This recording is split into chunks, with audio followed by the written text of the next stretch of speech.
Assalamualaikum warahmatullahi wabarakatuh. Perkenalkan, saya Aula Fadlatul Zulfa. Saya Ayu Nur Rahmawati. Saya Selina Tania Aprilia Cinta. Saya Desi Anugrastia Putri. Saya Destina Putri Arianti. Kami dari kelompok 3 akan mempresentasikan tentang perlindungan dan penegakan hukum di Indonesia. Untuk materinya, A. Hakikat perlindungan dan penegakan hukum. B. Peran lembaga penegak hukum dalam menjamin keadilan dan kedamaian.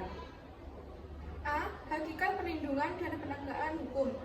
1. Konsep perlindungan dan penegakan hukum. Simanjuntak mengartikan perlindungan hukum sebagai upaya pemerintah untuk menjamin adanya kepastian hukum serta memberi perlindungan kepada warganya agar hak-hak sebagai warga negara tidak dilanggar. Apabila dilanggar, akan dikenakan sanksi sesuai peraturan yang berlaku. Suatu perlindungan dapat dikatakan sebagai perlindungan hukum apabila mengandung unsur sebagai berikut. A. Adanya perlindungan dari pemerintah kepada warganya. B. Jaminan kepastian hukum. C. Berkaitan dengan hak-hak warga negara. D. Adanya sanksi hukum bagi pihak yang melanggarnya. 2. Pentingnya perlindungan dan penegakan hukum. Perlindungan dan penegakan hukum sangat penting dilakukan karena dapat mewujudkan hal-hal berikut, yaitu tegaknya supremasi hukum, tegaknya keadilan, mewujudkan perdamaian dalam kehidupan di masyarakat. Perlindungan dan penegakan hukum tidak akan terwujud apabila anggota masyarakat tidak menyadari kesadaran hukum. B. Peran lembaga penegak hukum dalam menjamin keadilan dan kedamaian. 1. Peran Kepolisian Republik Indonesia atau Polri. Polri merupakan lembaga negara yang berperan dalam memelihara keamanan dan ketertiban masyarakat, menegakkan hukum, serta memberikan perlindungan dan pelayanan kepada masyarakat dalam rangka terpeliharanya keamanan dalam negeri.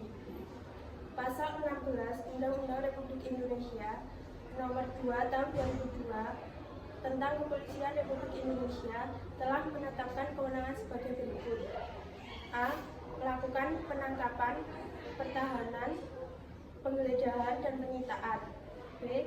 Melarang setiap orang meninggalkan atau memasuki tempat kejadian perkara untuk kepentingan penyidikan. C.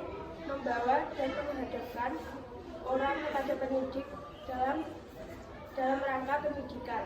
D. Menyuruh berhenti orang yang dicurigai dan menanyakan serta memeriksa tanda pengenal diri. 2. Peran Kejaksaan Republik Indonesia. A. Di bidang pidana. 1. Melakukan penuntutan. 2. Melaksanakan penetapan hakim dan putusan pengadilan yang telah memperoleh kekuasaan hukum tetap. 3. Melakukan pengawasan terhadap pelaksanaan putusan pidana bersyarat, putusan pidana pengawasan, dan keputusan lepas bersyarat. 4. Melakukan penyidikan terhadap tindak pidana tertentu berdasarkan undang-undang. 5. Melengkapi berkas perkara tertentu. B. Di bidang perdata dan tata usaha negara. 1. Kejaksaan. 2. Dengan kuasa khusus. 3. Dapat bertindak baik di dalam maupun di luar pengadilan. 4. Untuk dan atas nama negara atau pemerintah. C. Dalam bidang ketertiban dan ketentraman hukum.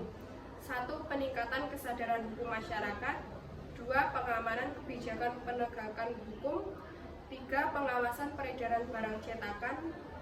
4. Pengawasan aliran kepercayaan yang dapat membahayakan masyarakat dan negara. 5. Pencegahan penyalahgunaan atau penodaan agama. 6. Penelitian dan pengembangan hukum serta statistik kriminal. 3. Peran hakim sebagai pelaksanaan kekuasaan kehakiman. Hakim pada Mahkamah Agung yang disebut dengan Hakim Agung. Hakim pada badan peradilan yang berada di bawah Mahkamah Agung, yaitu dalam lingkungan peradilan umum, lingkungan peradilan agama, lingkungan peradilan militer, dan lingkungan peradilan tata usaha negara yang berada dalam lingkungan peradilan tersebut. 4. Peran advokat dalam penegakan hukum. Persyaratan untuk menjadi advokat di Indonesia diatur dalam pasal 3 Undang-Undang RI Nomor 18 Tahun 2003 tentang advokat, yaitu warga NRI. 2. Bertempat tinggal di Indonesia. 3. Berstatus sebagai pegawai negeri dan pejabat negara. 4. Berusia sekurang-kurangnya 25 tahun. 5. Berijazah sarjana. 5. Peran Komisi Pemberantasan Korupsi (KPK). A. Koordinasi dengan instansi yang berwenang melakukan pemberantasan tindak pidana korupsi. B. Supervisi terhadap instansi yang berwenang melakukan pemberantasan tindak pidana korupsi. C. Melakukan penyelidikan, penyidikan, serta penuntutan terhadap tindak pidana korupsi. D. Melakukan tindakan-tindakan pencegahan tindak pidana korupsi. Sekian presentasi dari kelompok kami. Terima kasih. Wassalamualaikum Warahmatullahi wabarakatuh.